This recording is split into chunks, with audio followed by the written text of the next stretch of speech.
Shalom adik-adik, Kids Impact sejak kecil sudah kuat. Sekali lagi yuk yang semangat buat Tuhan kita. Kids Impact sejak kecil sudah kuat. Wah, bagaimana kabar adik-adik hari ini? Pastinya selalu bersuka cita ya. Dan hari ini tidak terasa kita sudah masuk ke minggu yang keempat di dalam bulan yang ke-12 di tahun ini. Betul sekali, yaitu bulan Desember 2024. Oh iya, kakak juga mau mengucapkan selamat Natal buat adik-adik semuanya dimanapun adik-adik berada. Kita mau rayakan dengan penuh sukacita kelahiran Tuhan Yesus yang membawa keselamatan besar buat kakak dan buat adik-adik semuanya. Nah, hari ini, di hari yang spesial ini adik-adik, kita juga mau bahas firman Tuhan yang spesial. Ada yang tahu adik-adik? Judul firman Tuhan hari ini adalah berkat ketaatan. Nah, sekarang kita mau saksikan perumpamaan yang akan kakak bawa ya. Nah, adik-adik, hari ini kakak punya dua benda yang sangat sederhana. Yaitu satu buah kertas bertuliskan kita dan ada lagi satu buah kertas yang bertuliskan Tuhan. Hari ini kita mau belajar apa sih adik-adik dari dua kertas yang sangat sederhana ini? Nah, adik-adik perhatikan dengan baik ya.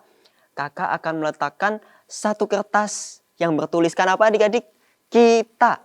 Nah, Kak James mau ngapain ya? Adik-adik saksikan ya. Nah, adik-adik, kertas ini melambangkan kehidupan kita manusia. Tentu saja Tuhan memberikan adik-adik kehendak bebas untuk mau taat atau tidak taat kepada Tuhan. Tapi adik-adik, saat adik-adik ini memilih untuk tidak taat kepada Tuhan, ketika ada masalah atau ketika ada badai datang, apakah adik-adik kuat tanpa Tuhan?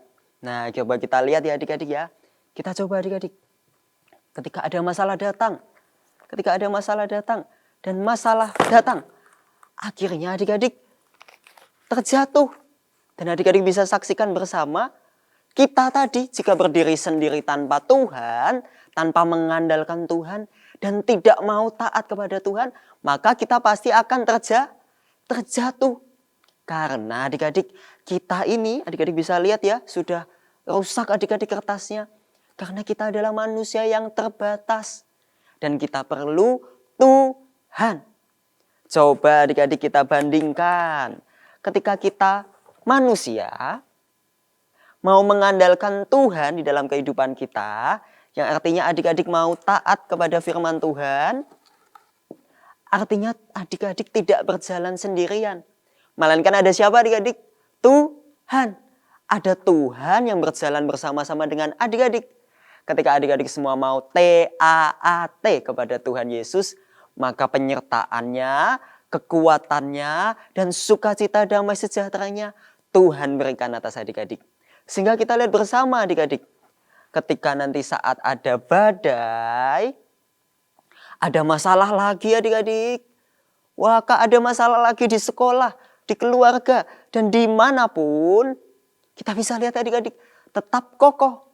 Sebab adik-adik taat kepada Tuhan, melakukan perintahnya. Dan kita bisa lihat bersama-sama Tuhan yang menopang adik-adik. Tuhan yang menjadi sumber kekuatan adik-adik. Dan adik-adik tahu ketika adik-adik taat, ada berkat yang sudah tersedia untuk adik-adik semuanya. Nah adik-adik, setelah melihat perumpamaan yang sederhana tadi, adik-adik bisa berpikir bersama-sama ya. Ketika kita mau taat kepada Tuhan, maka sekali lagi ada apa adik-adik? Berkat yang Tuhan sediakan dalam hidup kita. Nah adik-adik ngomong-ngomong tentang berkat nih adik-adik, coba lihat apa yang Kak James pegang. Di sini ada hadiah. Tapi adik-adik, hari ini kita juga mau belajar bersama-sama. Apa sih hadiah sebetulnya yang sudah Tuhan sediakan untuk kita? Nah, kakak punya satu kisah buat adik-adik semuanya. Pada suatu hari, ada anak yang bernama Joy. Ya, artinya adalah sukacita. Ketika dia pulang dari ibadah Kids Impact, dia kembali teringat adik-adik. Ternyata salah satu hal yang bisa menyenangkan hati Tuhan adalah mengenalkan Tuhan Yesus kepada semua orang. Bahkan termasuk kepada sahabat dan teman-temannya yang belum kenal Tuhan. Tapi adik-adik, Joy sebagai manusia yang terbatas, dia ketakutan adik-adik. Dia juga merasa ragu, dia merasa cemas. Bagaimana jika saat aku memberitakan firman Tuhan, lalu temanku menolakku atau bahkan mengejekku? Namun Joy juga teringat yang sudah ia dengar melalui firman Tuhan di ibadah Kids Impact.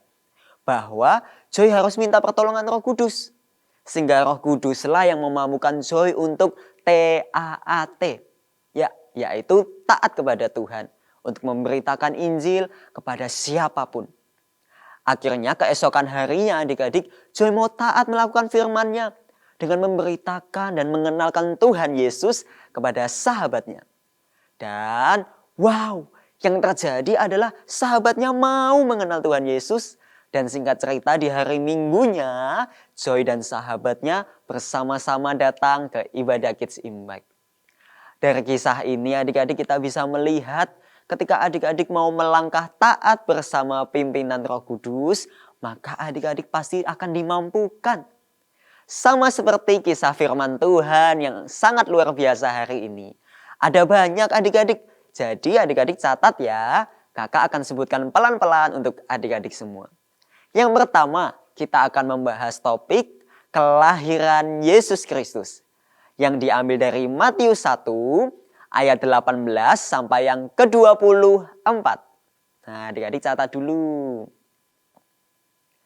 Yang kedua, kita akan bahas bersama-sama dengan topik penyingkiran ke Mesir. Yang diambil dari Matius pasal 2 ayat 13 sampai 15. Dan yang ketiga adalah kembali dari Mesir. Yang diambil dari Matius 2 ayat 19 sampai yang ke-23. Nah adik-adik karena ayatnya cukup panjang, kita tidak akan baca semuanya. Tapi hari ini kita mau belajar bersama-sama dari firman Tuhan yang luar biasa. Adik-adik bisa buka Alkitabnya bersama-sama ya. Ada di Perjanjian Baru adik-adik. Dan kakak akan membawa ceritanya untuk adik-adik. Yusuf adalah seorang yang tulus hatinya. Adik-adik tahu siapa Yusuf? Betul sekali. Ia adalah tunangannya Maria. Namun ketika Maria mengandung bayi Yesus, Yusuf ini tulus dan tidak mau mencemarkan nama istrinya di muka umum. Jadi dia akan menceraikan Maria secara diam-diam. Namun ajaibnya, Tuhan mengetahui rencana yang ada di hati Yusuf. Maka malaikat Tuhan datang kepada Yusuf adik-adik di dalam mimpi. Dan menjelaskan bahwa anak yang dikandung Maria adalah sungguh-sungguh dari Roh Kudus. Dan Maria akan melahirkan anak laki-laki. Dan Yusuf akan menamainya siapa? Adik-adik ada yang tahu? Depannya Y. Siapa namanya? Yesus. Karena Yesuslah yang akan menyelamatkan manusia dari dosa-dosa. Dan setelah mendapatkan pesan dari malaikat Tuhan tadi, Yusuf berbuat tepat seperti yang diperintahkan malaikat Tuhan. Dan Yusuf tidak jadi berpisah dengan Maria, melainkan Maria menjadi siapanya? Istrinya adik-adik. Dan ketika Yusuf dan Maria sampai di kota yang bernama Bethlehem, ada lagunya juga ya adik-adik. Hai kota mungil Bethlehem. Adik-adik bisa lihat bahwa Tuhan juga pakai kota yang mungil. Kota yang kecil. Di mana Maria akhirnya melahirkan seorang bayi laki-laki. Dan diberi nama Yesus. Seperti pesan dari malaikat Tuhan. Dan apakah adik-adik masih ingat? Ada juga loh 2 rombongan kecil yang datang secara bergantian untuk berjumpa melihat bayi Yesus. Siapakah mereka? Nah yang pertama adalah kedatangan gembala-gembala domba dari padang yang telah diberitahukan oleh malaikat Tuhan. Lalu ada lagi rombongan kecil yang kedua, berjumlah 3 adik-adik. Ada yang tahu? Yaitu orang-orang Majus dari timur, yaitu negeri yang sangat jauh. Tapi mereka mau taat dan mengikuti petunjuk dari 1 bintang yang memberi tanda bahwa telah datang seorang raja mulia. Dan mereka datang untuk memberikan persembahan berupa emas, mur, dan kemenyan. Nah adik-adik, sebelum kita lanjut ke poin-poin firman Tuhannya, kita mau masuk dalam kisahnya lebih dalam lagi. Untuk itu, kita akan saksikan video berikut ini ya. Selamat menyaksikan adik-adik. Suatu hari, malaikat Gabriel memberitahu Bu Maria akan melahirkan anak Allah yang Maha Tinggi.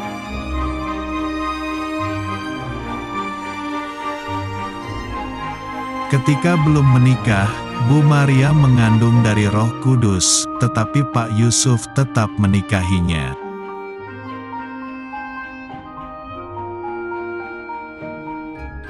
Kemudian Kaisar Agustus memerintahkan semua orang kembali ke kota asalnya untuk didaftar.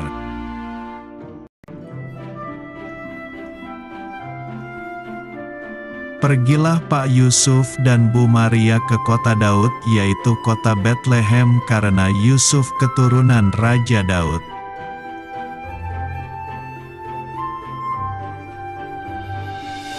Ketika mereka sampai di kota Bethlehem, Maria akan melahirkan, tapi semua penginapan sudah penuh.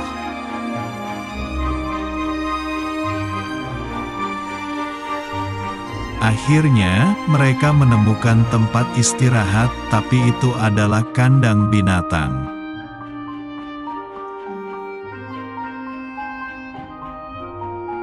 Kemudian Bu Maria melahirkan seorang bayi.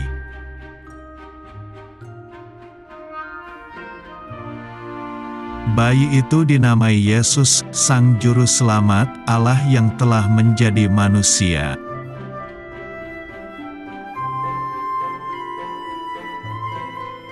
Di dekat situ, para malaikat memberitahukan kelahiran Tuhan Yesus kepada para gembala.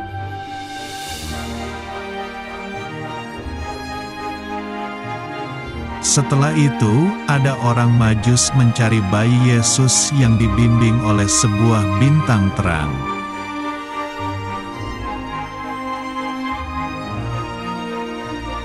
Orang Majus itu bertemu bayi Yesus, mereka membawa persembahan dan sujud menyembah.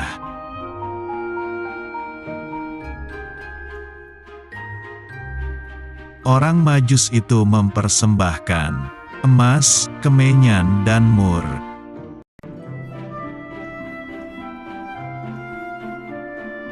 Kemudian, mereka pergi ke Mesir karena Raja Herodes ingin membunuh anak itu.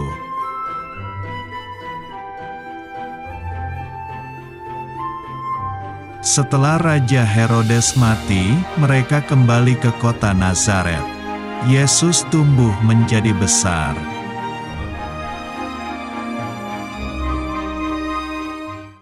Nah, bagaimana videonya tadi adik-adik? Kita sudah bisa melihat bersama-sama ya. Dari awal malaikat Tuhan datang kepada Yusuf. Lalu kita juga bisa melihat ketaatan Yusuf untuk mau menikahi Maria. Bahkan membawa bayi Yesus untuk pergi dari tempat itu.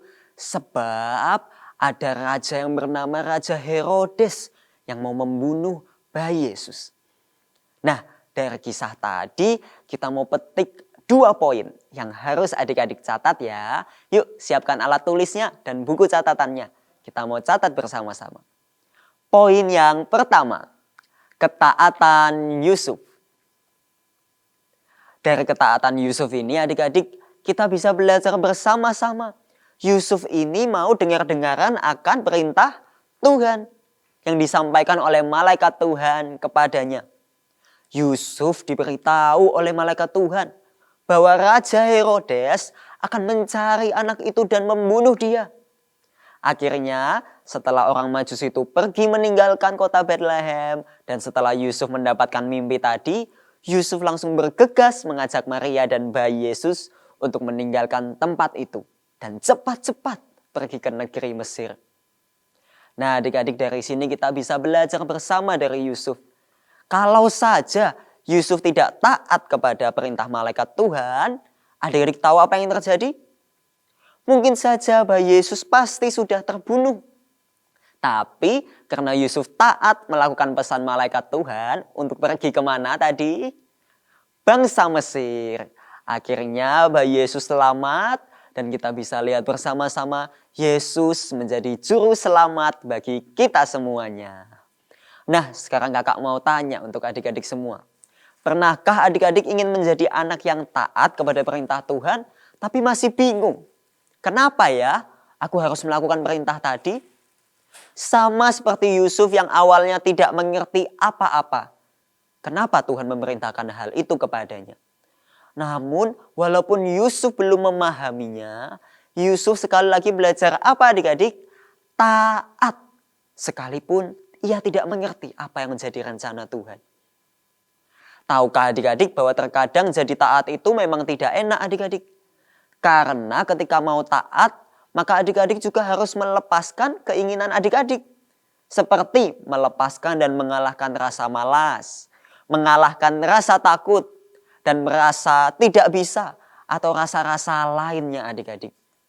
Nah, hari ini Kak James mau ajak adik-adik semua untuk taat di masa kini. Yaitu apa adik-adik? Ada yang bisa sebutkan? Kakak kasih contoh ya. Yang pertama, taat untuk membaca firman Tuhan. Lalu taat juga untuk rajin berdoa. Taat juga untuk memuji menyembah Tuhan. Bahkan taat untuk menjadi anak yang jujur dimanapun adik-adik berada. Nah, ayo adik-adik kita berusaha bersama-sama. Dan seperti perumpamaan yang sudah tadi kakak bawakan di awal firman Tuhan, kita tidak bisa sendiri. Melainkan kita perlu Roh Kudus, sehingga Roh Kudus yang akan menuntun kita untuk melakukan dan taat kepada perintah Tuhan. Nah, sekarang kita mau lanjut ke poin yang terakhir adik-adik, yaitu poin yang kedua. Poin yang kedua adalah berkat dari ketaatan. Dicatat ya adik-adik ya. Karena ketaatan Yusuf kepada perintah Tuhan, apakah yang dialami Yusuf? Ada yang tahu adik-adik? Yang dialami Yusuf karena ketaatannya adalah menerima tuntunan, juga menerima perlindungan, dan berkat yang luar biasa dari Tuhan. Yusuf, Maria, dan bayi Yesus tinggal dengan aman di Mesir sampai Raja Herodes mati. Setelah itu tampaklah malaikat Tuhan kepada Yusuf dalam mimpi untuk memerintahkan mereka kembali pulang ke Israel. Mereka pun taat lagi adik-adik. Wah, luar biasa ya tokoh-tokoh hari ini. Mereka semua adalah tokoh yang sangat amat taat. Mereka taat kembali ke Israel dan tinggal di Nazaret. Karena ketaatan Yusuf, namanya dihormati. Bahkan tercatat sampai saat ini dalam silsilah atau urutan nama yang dipakai Tuhan untuk kelahiran Tuhan Yesus di dunia ini. Nah, bagi adik-adik saat ini, bagaimana bisa tahu tentang perintah Tuhan untuk dilakukan ataukah ditaati? Apakah adik-adik mungkin punya pertanyaan? Kak James, apakah aku harus didatangi malaikat Tuhan? Atau malaikat Tuhan harus datang melalui mimpiku? Atau lagi ketika aku sedang makan, tiba-tiba ada malaikat Tuhan datang di rumahku. Apakah harus seperti itu adik-adik? Nah, tentu saja tidak harus seperti itu. Melainkan perintah Tuhan itu bisa adik-adik dapatkan melalui buku yang Kak James pegang. Namanya apa? Alkitab. Di sini terdapat ribuan perintah Tuhan yang sudah Tuhan berikan untuk kita lakukan. Sehingga hidup kita penuh dengan berkat dan hidup kita masuk dalam perjanjian yang ajaib dari Tuhan. Nah, selain juga dari membaca Alkitab adik-adik tidak cukup hanya membaca. Kita juga harus merenungkannya. Dan di dalam merenungkannya kita juga perlu berdoa kepada Tuhan agar yang kita lakukan sesuai dengan perintahnya. Bukan dengan kehendak kita, bahkan bukan dengan kemauan kita sendiri adik-adik. Jadi bagi adik-adik yang contohnya nih, sukanya adik-adik main game terus mungkin. Atau adik-adik sukanya melakukan hobinya adik-adik terus. Sesuai pokoknya aku mau hidup, sesuai kemauanku Kak James. Nah adik-adik, firman Tuhan hari ini mengingatkan untuk yuk pelan-pelan lagi belajar taat kepada firman Tuhan. Karena mungkin adik-adik sudah terlanjur melakukan dosa-dosa tadi. Tapi Tuhan Yesus datang untuk memberikan pengampunan untuk adik-adik semuanya. Jadi belum ada kata terlambat adik-adik untuk bertobat. dan untuk berubah menjadi anak yang taat kepada Tuhan. Sama seperti perintah yang terutama juga yang Tuhan Yesus katakan di dalam Alkitab, yaitu kasihilah Tuhan Allahmu dengan segenap hatimu. Nah, itu contoh perintah Tuhan yang ada dalam Alkitab. Nah, kalau adik-adik mau jadi anak yang taat, yuk belajar lakukan. Contohnya, bisa juga rajin datang di ibadah Kids Impact, memuji Tuhan, berdoa dengan sikap yang baik, rajin juga ikut kelompok sel, dan masih banyak lagi. Dan tidak sampai di situ saja. Ada lagi loh perintah yang kedua, yaitu mengasihi siapa? Coba tengok kanan kirinya, kalau mungkin ada papa, mama, atau teman, atau saudara, yaitu mengasihi sesama kita. Artinya adik-adik harus mengasihi teman kita, mengasihi orang tua kita, mengasihi saudara kita. Bahkan ini dia adik-adik, mengasihi musuh kita. Sekalipun adik-adik punya teman yang nyebelin banget. Tapi yuk belajar jadi anak yang taat. Nanti Roh Kudus yang akan memampukan adik-adik untuk mengampuni, bahkan mengasihi musuh kita. Sehingga yang awalnya musuh menjadi teman baik. Karena mereka melihat ada terang Tuhan yang terpancar melalui kehidupan adik-adik. Nah, di akhir firman Tuhan ini adik-adik, yuk kita mau ucapkan bersama-sama, ikuti kata-kata Kak James ya. Tuhan Yesus, saya mau menjadi anak yang taat kepada perintah-Mu. Yang mau sungguh-sungguh percaya katakan, amin. Luar biasa adik-adik, hari ini kita sudah belajar tentang kisah yang sangat spesial di mana kita diingatkan kembali. Jadi anak yang taat dan kita tidak bisa sendiri untuk jadi anak yang taat. Melainkan kita perlu Roh Kudus yang selalu membimbing, menuntun dan memampukan kita menjadi anak yang taat. Saatnya adik-adik lipat tangannya, berikan sikap doa yang terbaik, kita akan berdoa. Terima kasih Tuhan Yesus atas kasih setiamu yang tiada pernah berkesudahan dalam hidup kami. Sehingga kami boleh ada sampai hari ini semua hanya karena kasih-Mu. Dan kami juga bersyukur Tuhan melalui kelahiran-Mu kami telah diselamatkan. Dosa-dosa kami telah ditebus dengan darah-Mu yang sangat mahal. Dan hari ini sebagai tanda kami juga mau mengasihi Engkau seperti Engkau telah terlebih dahulu mengasihi kami. Kami mau belajar jadi anak yang taat. Apapun yang Tuhan mau, apapun yang Tuhan perintahkan, kami mau lakukan. Karena kami percaya di dalam ketaatan ada berkat Tuhan. Dan di dalam ketaatan justru setiap masalah kami pasti Tuhan akan ubahkan menjadi anugerah. Terima kasih Tuhan Yesus, hanya di dalam nama di atas segala nama, yaitu nama Tuhan Yesus Kristus. Mari setiap adik-adik yang percaya katakan bersama-sama, amin. Oke adik-adik, sebagai penutup dalam firman Tuhan hari ini, sekali lagi kita mau baca firman Tuhan di perjanjian baru juga yang akan jadi ayat emas kita. Yaitu di Yohanes 14 ayatnya yang ke-15. Yuk kita mau baca bersama ya. 1, 2, 3. Jikalau kamu mengasihi aku, kamu akan menuruti segala perintahku. Sampai jumpa lagi adik-adik yang hebat. Terus semangat. Dan sekali lagi kakak ucapkan selamat Natal buat adik-adik semuanya. Tuhan Yesus memberkati.